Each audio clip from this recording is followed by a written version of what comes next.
The trick is to know, like knowing when and where, when to do something, when to say something. You cannot always be in like a creator mode.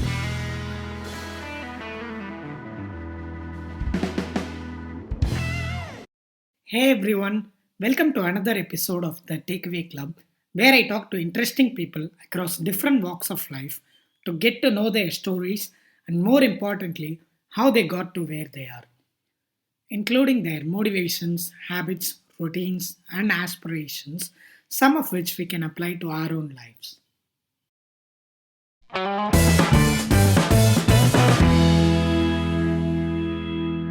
Hey everyone, in the latest episode of the Takeaway Club, I speak with Sanjeev NC, who is a fast growing content creator known for his parody videos based on everyday happenings in tech startups. Situations like product demos, sales presentations, stand up calls have all been fodder for his hilarious content, helping him rake up hundreds of thousands of views on Twitter and LinkedIn. The closest and perhaps the most accurate comparison I can think of for his content is the sitcom Silicon Valley coming to TikTok videos. The conversation I had with Sanjeev is nothing short of a masterclass on meme making, where he breaks down even the smallest of details with utmost sincerity. And I cannot recommend this episode enough if you are someone creating content on the internet.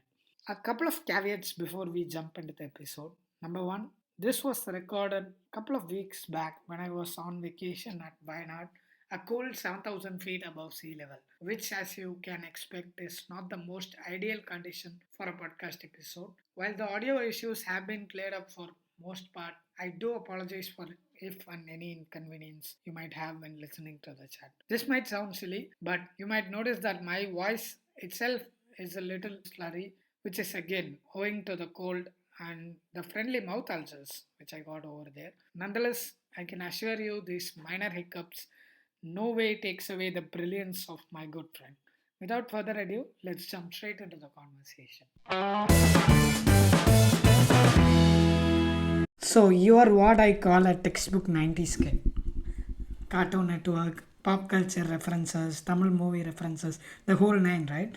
So, what was that like growing up, and how did that influence the way you turned out, both professionally and personally? Yeah, so there are like two parts of growing up, in the 90s, and personally growing up for the dead. So you have your institutions that shape you, your society, like schools, tuition centers, college, and things like that. And you have the off things, right, which you are not technically like encouraged to do, like watching TV and going out and like playing with friends, going to the internet center. Back then it is always the internet center. You have to pay like 30 rupees per hour to access the internet, and video games, there are like PlayStation centers. So I feel like a lot of that really shaped kind of like whatever I do today. I grew up watching a lot of movies. There's not much to do, right? You didn't have a phone, you didn't have a computer, so you the only kind of entertainment device is the TV. So a lot of Tamil movies, that's probably why I didn't even realize that I remember all of these lines. So until we used to do this in my at the Freshworks office. So we have a game where someone will randomly play like a movie dialogue, and you're supposed to guess which movie that is from. And I used to get like every single dialogue. They used to do it for songs also, but then I was never good at it. But the dialogues are just ingrained in me, and that's when I actually realized that I remember so many. I didn't even know that they are all inside me. So yeah, a lot of that. But on the schools and the institution side, right? I always grew up as an underconfident kid, because my handwriting was really bad, and that kind of that's like the first impression that like your school kind of remembers of you. I have a very bad handwriting. I was always made I was always made to feel bad about it. Like my mom even tried to fix it. She put me in a handwriting class. I didn't even realize such a thing existed. And yeah, because that really like defines that your character. So basically anything that was supposed to be like a good kid kind of thing, I never had any of that. Average studies. I wasn't even playing a lot of sports, so I had nothing that signaled to me that, hey, you could do something, or like you're good at something. So there was nothing. But I think once I discovered the internet, so thanks to my brother who was 11 years older than me, I got access to computers and internet earlier than I should have. So I got access to internet around 11, 12 years old. So I started just like discovering online communities, or just like Orkut back then. Like Facebook, I think was just coming up. So I used to go on Orkut, find communities where people are talking about similar things, like Harry Potter or wrestling or video games. So those things that kept me interested. So once I started posting there, trying to be funny, try to post like a joke or something, and I started receiving positive feedback that, okay, you know what, like maybe I have something that this world doesn't realize. Obviously I didn't know it back then. This is all in retrospect. So I think access to the internet and in moderation, right? Like it's not like how it is right now, where you can have it like anytime you want. Back then it is like, internet is free from 10 p.m. to 5 a.m., which means that like if you want to download videos, like I used to do a lot of these video game reviews and things like this. I used to download all these review videos. So you can only do that after 10 p.m. And there's no streaming, so you have to download a video before you have to watch it. And you have to go to the internet center if you really want to access the internet, and that's like 20 rupees, 30 rupees. So all these in moderation, I think it really forced me to look at how I want to spend my time. And yeah, that's kind of how it was. It's amazing. So you're a typical 90s kid growing up watching Cartoon Network, pop culture references, and Tamil movies. So, what was that first big break you had in terms of your career? I think where it really changed my trajectory was I volunteered for this organization called Make a Difference. So I volunteered for about 4 years. So that was completely different for me, right? Because it was like a completely different social circle. Excuse me. So it was a completely different social circle, and I got to meet a lot of people that I otherwise wouldn't have met. So Make a Difference is completely volunteer driven, right? Which means that you have leadership positions where your job was to manage volunteers who are not paid to do what they do. So that really accelerated my people skills, where I realized that, okay, I can be organized, I can communicate effectively, I can keep a group engaged, I can get in front of people and talk, which is something that I thought I will never be able to do. So that is where I think I learned most of my office skills that people soft skills or whatever. That was like before I entered into my job, right? So I got what was it? I got placed in a company called Capgemini. So it was literally the only company that came to our college, and grateful enough to get placed there. That was again, it was in Hyderabad. And so when you get placed in college, I don't know how it is today, but you get placed in college. College ends at May, and you will not start your job until November. So until May till November, I was still searching for a job in Chennai because I really didn't want to leave Chennai. So I was still trying to go for anything. I was okay even take a pay cut. So back then, how it works is they'll call you, when you get an offer, they could call you anytime, and you pick up and you accept and say that, hey, I'll join. So they'll tell you joining date, and you can be like, you know what, I'm going to join. I would evade that call. I would see that it's a STD number, and then I would just not pick up. And then I got an email saying that if you don't pick up, your offer will be revoked. I'm like, okay, fine. I can't evade it for a long time. So yeah, I went to Hyderabad for the first job with Capgemini. It was training. I had no idea what I was supposed to do. And then they then moved me to Bangalore, which is for a support job. So it is a rotational shift job. So you spend 1 week in morning shift, you spend 1 week next week in night shift, and the after that, in afternoon, just keeps changing. So that again, I guess it taught me a lot of resilience, things that I thought I could never do, managing a hectic life, like a sleep cycle. And in between all this, I would still come back to Chennai because I was still working and volunteering with Matt. So I would come back almost every week. And so it was balancing a bunch of things. I think that really it accelerated a lot of learning. There is no way that I can do all of that again today, because I used to work with Matt.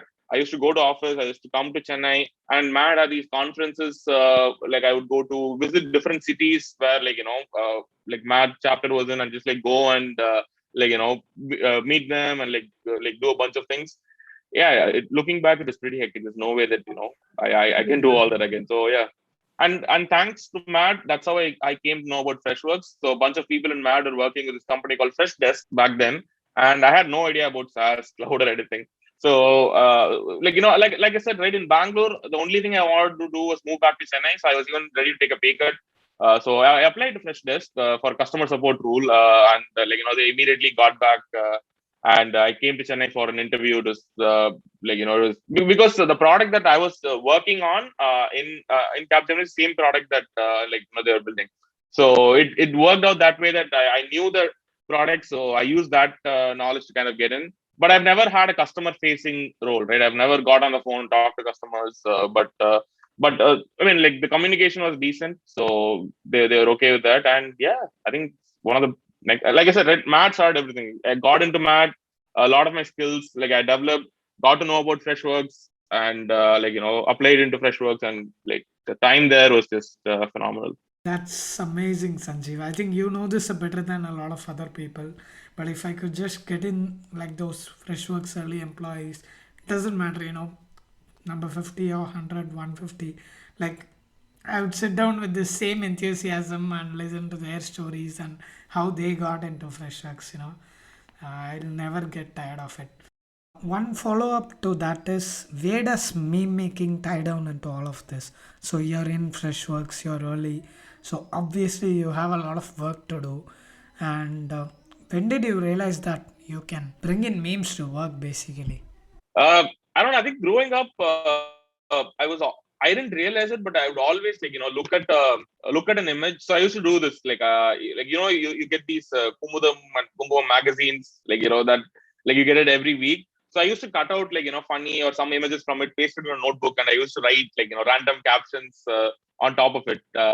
I used to do this and that slowly evolved into I used to download pictures from the internet and put it in a Word document and put that speech bubble thing and try to make it look like they're saying something funny.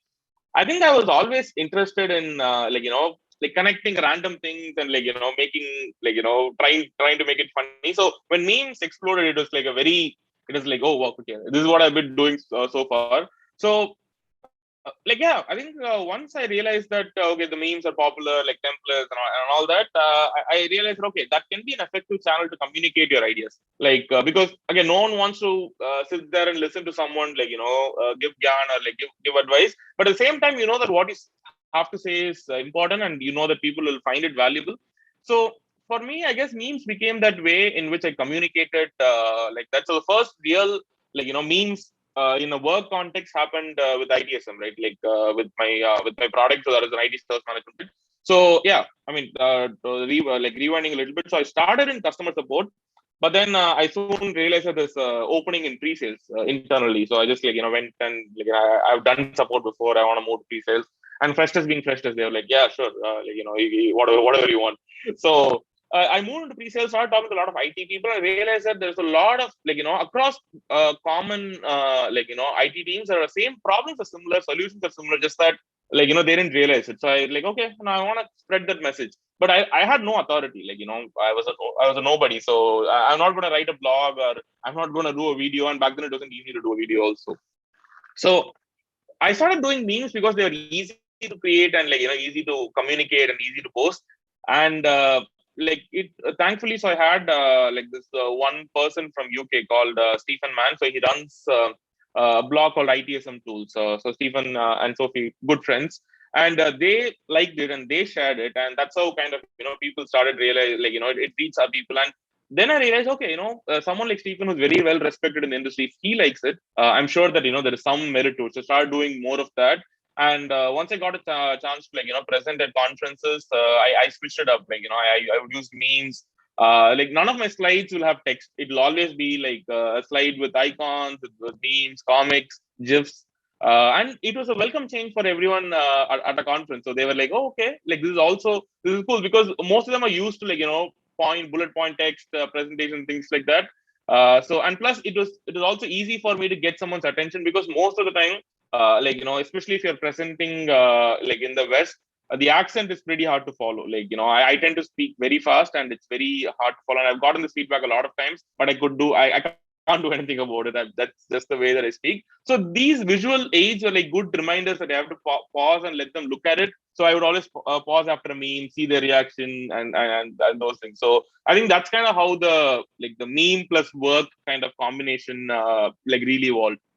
But I think you make it sound super easy. So doing this in 2021 is a lot straightforward, right? But back then, where was the conviction, uh, both from your end that I can go bring up something like memes to my boss to put on a presentation, as well as the senior people to actually see that, okay, this does make sense, right? Uh, no, again, like I said, right, Freshworks is a great company in that angle. So the kind of freedom that you get is amazing. But the first time I tried it with my personal account. So there's no affiliation, right? So I think that's one. Your especially social media, your personal account is a good way to validate ideas for your professional account. But even now, I cannot handle a professional social media account. Like I've tried it in the past.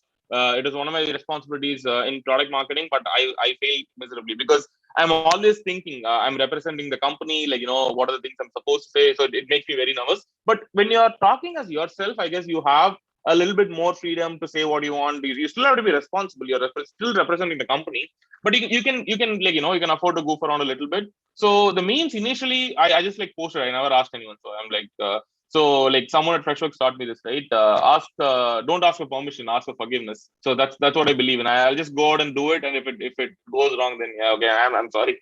So yeah, I posted that, and I think the conference sessions where like I was really representing the company. But even then, right, I still had full freedom to like full control over the content. So it is not like it had to be approved or it had to be reviewed, and like there was like a red tape board things, nothing like that. So they trusted me to do the right thing. So like I went out and I did that.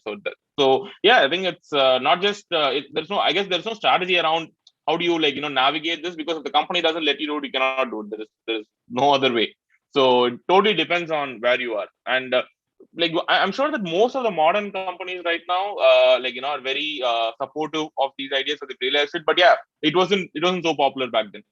So moving on from that, I think this might be uh, a personal question more than anything else, and something that we have repeatedly had conversations around, right?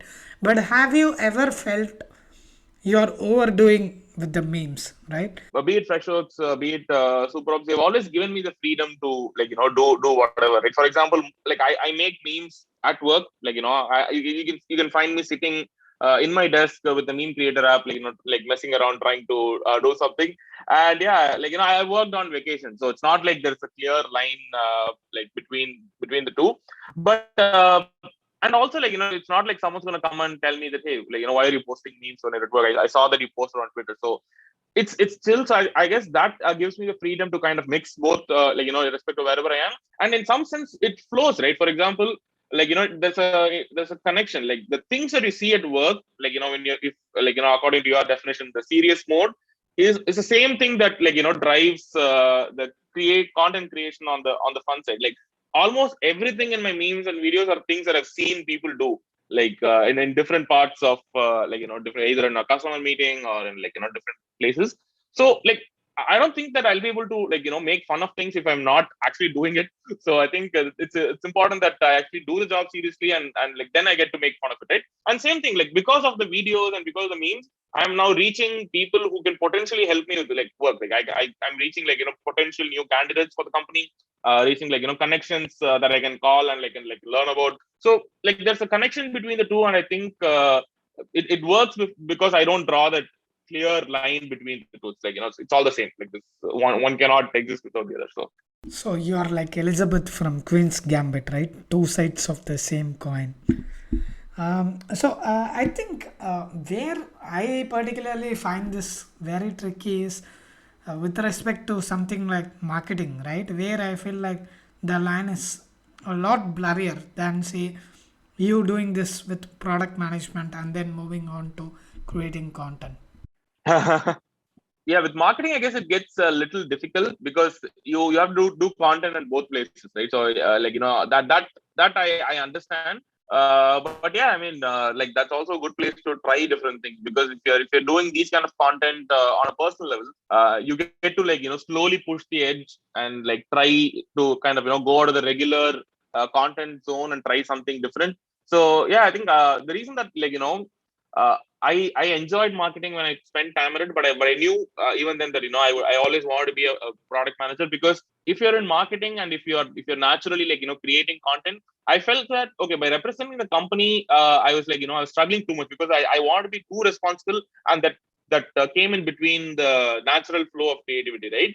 So now that I am not doing content for a specific company, I find that I have that freedom. It's okay to fail, like it's okay to get cancelled. It's just going to be me. But if you do it for a company, the company gets cancelled or the company gets into bad press. That's a lot of responsibility to handle. So yeah, I know, I know that fear. Yeah, thanks, man. Like along those lines, do you do anything specific when it comes to the context switching? Like, Got it. I think one more question, man. This feels like one of our lessons where you talk about memes and I just go about asking questions and taking notes. But yeah, I guess that's also one of the purpose of this conversation. In that theme, right, how do you manage context switching? So, moving from product management to something like meme creating, which on the outside looks like one is a very serious job and another is something that you can have fun with it, right? But from my personal experience, and I think since I also know you well, uh, I feel that it's equally serious for the both of us, right? Whatever we do. And how do you handle that when switching from one task to another, which might be perceived differently from the outside world, but for you, they are both equally important and equally serious. Yeah, like you said, but I think we've talked about this. So when I said I take memes very seriously, you instantly said, yeah, me too. So that was very few people do that because see, okay. I don't know if it's like an overstatement, but I consider meme making an art, right? And see, when it comes to art, there are certain things that you do, and it comes to perspectives. And again, I take it so seriously that I actually wrote like a meme guide on how do you. So even that is a funny thing. But the things that I'm trying to say there are serious. For example, I say that when you pick a template and you write the copy, right? Like you have to make sure that the template and the copy go well together. Otherwise, the meme doesn't you can't just take a random visual image from the internet, write whatever you want, and say it's a meme. I will get very angry at someone, but obviously, not everyone sees memes the way that we see it. So yeah, it's definitely serious. The same level of organization skills. So I use this app called Things, which is like a note taking, not like a task management app. So I have folders. So I have like a meme folder where all my ideas for memes go. I have a videos folder. That's the same place where I have the office folder also. So literally like all the feature requirements, all the integrations, like all the office ideas, everything goes there. So that's how serious it is because I mean, if you're doing something and it's getting you benefits, I think you have to take it seriously. Memes have helped me a lot professionally. Like the videos right now are helping me. It's helping me break out and meet new people and interact with new people. So I have to take it seriously. So I make sure that just the way that how I write like a product feature spec document, I write a script for the parody videos. I make sure that I go through every line. I read it and make sure that it's it sounds well. I record it, delete it, record. So I do all of that. So I think if you think that you want to do it and if you are getting benefit from it, then definitely it's important to take it seriously. So you approach it with the same level of craftsmanship. You schedule it. So there was a time when I used to do like videos every week, and there was a strict schedule. Right, I really want to get a video out, and like that's the same way that you would approach like a marketing content. If you write a blog every week, you're supposed to write it. So that's how you're supposed to do it. And I think it's not just fun because just because it makes someone laugh doesn't mean that it's not like serious. That's amazing.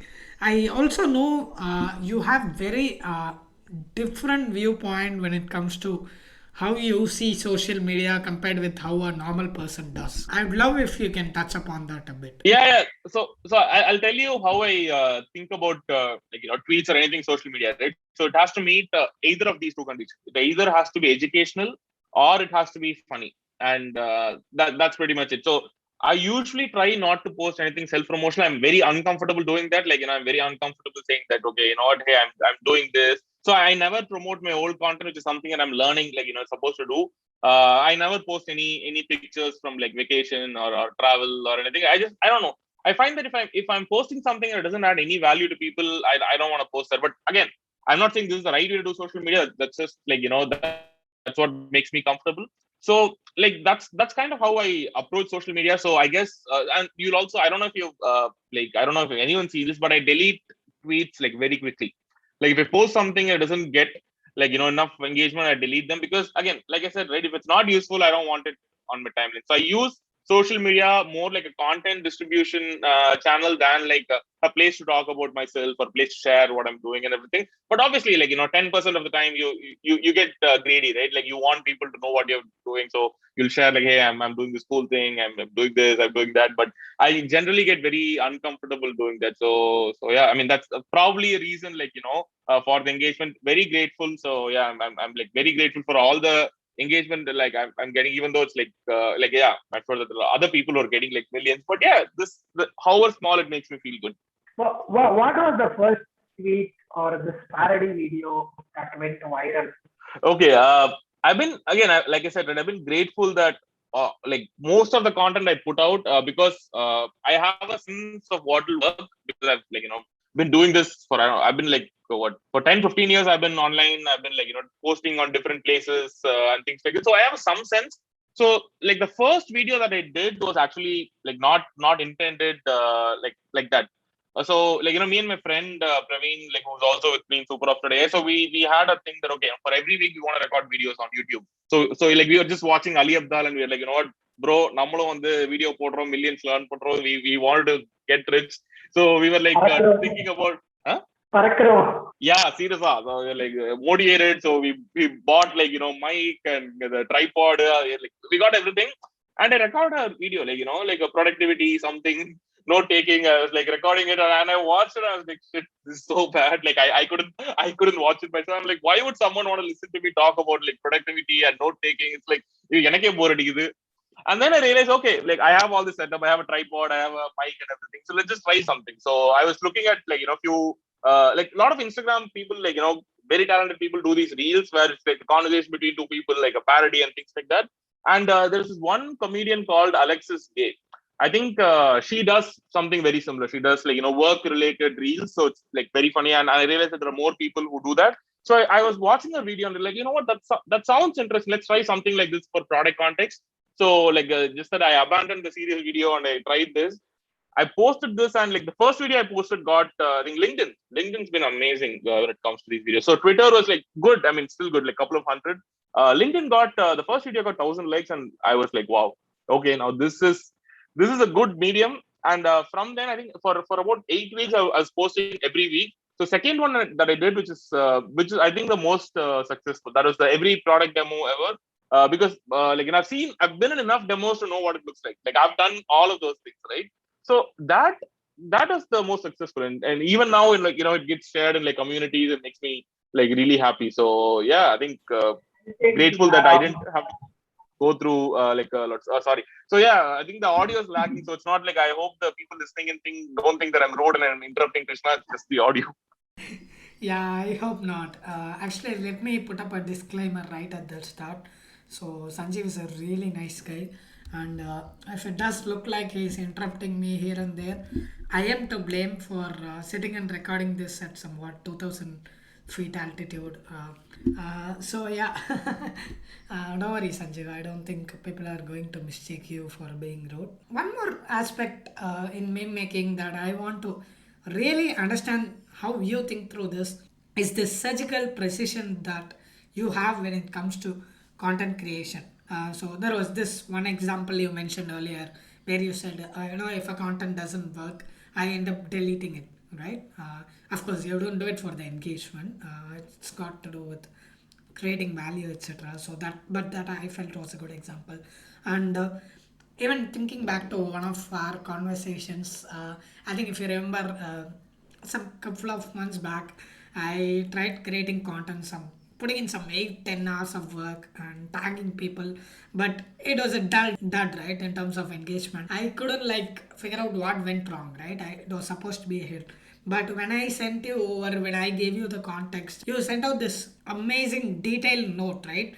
Breaking down, this is what you have done, this is the approach you have taken, and this is why it didn't work. It was so brilliant that I wouldn't have even thought about content creation in that angle. Along those lines, what are some hacks or content creation habits that are very specific to the way you go about doing it? Okay. I mean, it's the mind. See, the basic mindset in almost anything that you do is that you shouldn't let it get to you emotionally, right? Because it doesn't serve like any purpose. Like most of the time, social media, like I mean, I do it. I check the likes and it makes me happy. So I'm not gonna say that I don't care about likes. Or it's important. That's why we do it. But the way to look at it is the engagement that you get on social media, right? It's the outcome. That's not the goal. Like, you don't start out by saying that, okay, I'm going to create a tweet that's going to get like 1,000. Like, that's an outcome of what you've done. So for me, it's about creating good content. That's it. Like, like stuff that I will enjoy. I think it's also like, for me, it's like a game, right? Like, I'm always trying to figure out what people like. So I tried like the memes, I tried the video memes, I tried meme threads. I tried like creating this Instagram filter, like where you have like a lyrics, like, and then supposed to guess like what song there is. And again, like I said, it's like we used to play this game at office, and like I figured out a way to spread that. So in some sense, that's also creation. I think if you're a creator, and I've never played that game, like I've never used my own filter because I just don't relate to it. But I know that other people will. So I think that's what matters, right? Because when you look at something, it doesn't matter what you think. Like, for example, there are memes that I know that I may not like, I'm not going to look at it and laugh out loud, but I'm happy when someone will say that, they do. Because as a creator, it's not that, you have to create stuff that you relate with. It's about the way that other people see it. And if you've been doing it enough, that becomes a gut instinct. So you somehow know, like, okay, this is something that's going to, like, do like decently well. And like, this is something that's going to, that's not going to receive engagement. So those are things that I never post. So I know that, okay, these things, I may feel strongly about it, but I know that people won't, so it doesn't matter. So I would say separating that emotional part out and not getting affected because of the reach, is pretty important. Because if you get bummed out, then like every post and everything becomes a very anxious and emotional thing, right? Which is not good, because you want to have enough energy to keep doing it for a while, to keep doing it consistently over a period of time to actually see any returns. But and that's how I approach work too. Like, you cannot get emotional about things happening at work, decisions like, that other people take that, you're not okay with. You have to look at it that, okay, I'm doing my part, I'm doing it well, and I'm not gonna let the outcomes affect my emotions. But I can control, like, the effort and the way that I do it, but I cannot control the outcomes. Like, social media, work, pretty much a lot of things in life too. Like, it's good to stay away from it emotionally for like general well-being. So it's not like for social media, generally, like it's good to be chill. Philosophy zone la போயிடுச்சா? No, actually, that was one of the outcomes that I was looking to forward to. And I'm a big fan of philosophy. So I think that's a nice segue into one of the other topics that I wanted to touch upon. A while back, I asked you this question out of the blue, in a typical WhatsApp conversation we have, right? So, what is the biggest dilemma that you have as a content creator? And your response was, I don't want to get cancelled, particularly by saying something offensive that I shouldn't have said, or something on those lines, right? It was very thoughtful and brilliant. I'd love if you can, just add upon to whatever we were talking the other day. No, I think yeah, like you said, or sorry, or like I was telling you in the text, right? I think what like it's very important for me that people don't react negatively, like, and the reason behind that is I don't ever want someone to feel bad because of what I posted, right? Like, even if it's like a very minor thing, even if it's obviously a joke, even if there's a small chance that someone might feel bad, like that's not okay with me. That's like a non-negotiable. So yeah, yesterday I posted a tweet, like a sarcastic, stupid tweet about, like, founders, like young founders, like, like kids and babies. And I realized, okay, there are actually, like, like 13-year-olds, 14-year-olds who are starting companies. Like, I don't want them to feel bad. It's amazing, like, what they're doing. And then I realized that, what, I probably should just add a message saying that, it's a joke, because I really respect them.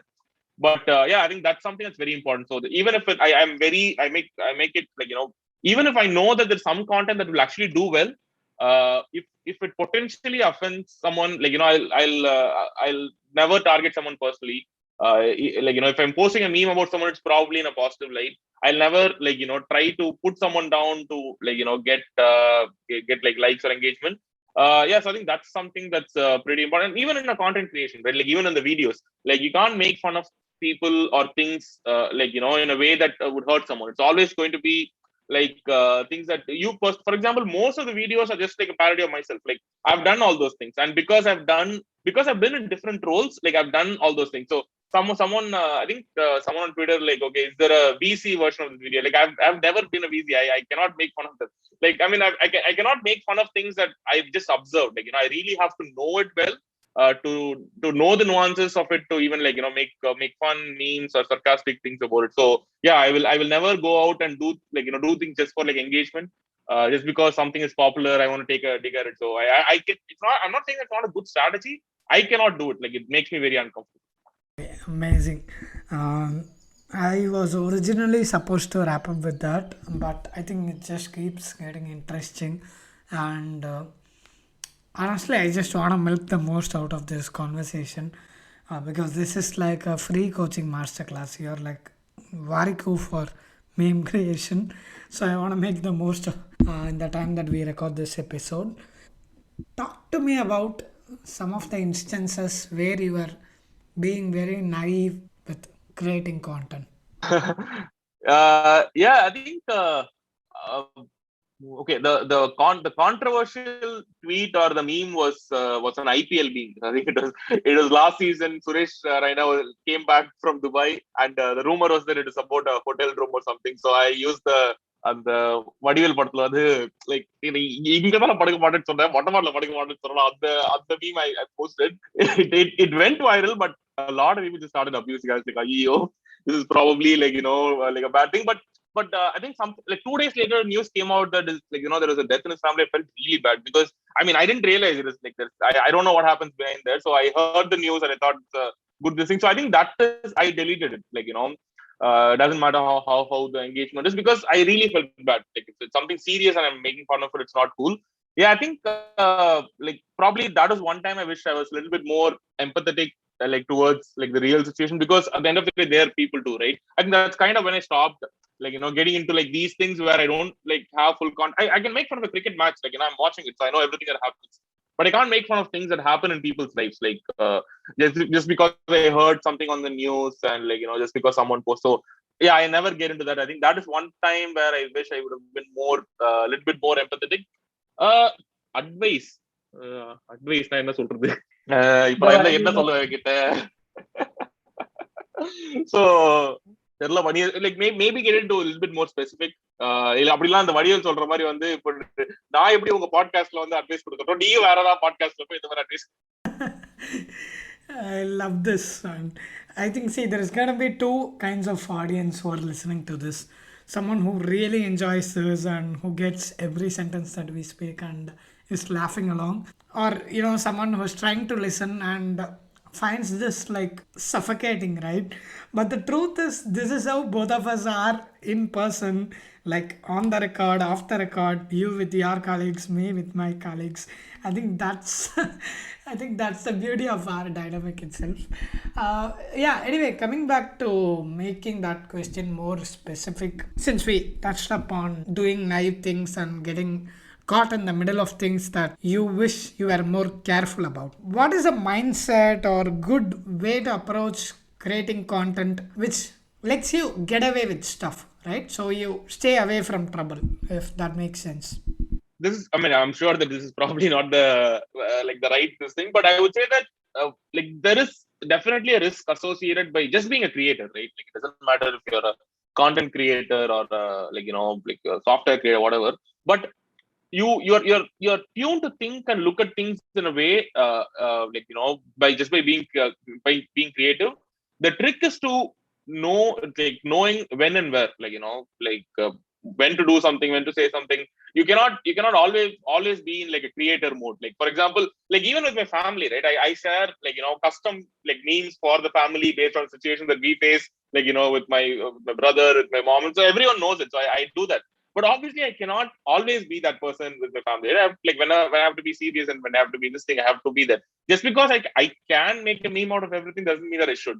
Thank you so much. Because I mean, it takes a lot to like, like, a lot of things that you said on the podcast. I feel really good because it makes me happy. That's one thing. But I'm glad that, like, you're also saying this out loud, right? It takes a lot of like, courage to, like, have like voice even the good things. So because most of the people, they look at someone, they see the content, they just like, they like it, they walk away. But it feels good for someone if they know that their work has impacted other people. So thanks a lot for saying. And yeah, I think I also look forward to this conversation because it's great what you're doing, right? Like I asked you, like, how did you start the podcast? You said summa கூப்பிட்டா யாரும் பேச வர மாட்டாங்க, so I started a podcast, which is like, wow, yes, that's a brilliant idea. So I mean, I don't know if I have to translate, but basically to get people to talk to you, this is like a brilliant way. And I still don't have the courage. Like, I'm very bad at cold outreach, and I know that I've seen your cold outreach work. It's like, that's something that I think I wish I had when I was your age. So yeah, in some sense, you are an inspiration as well.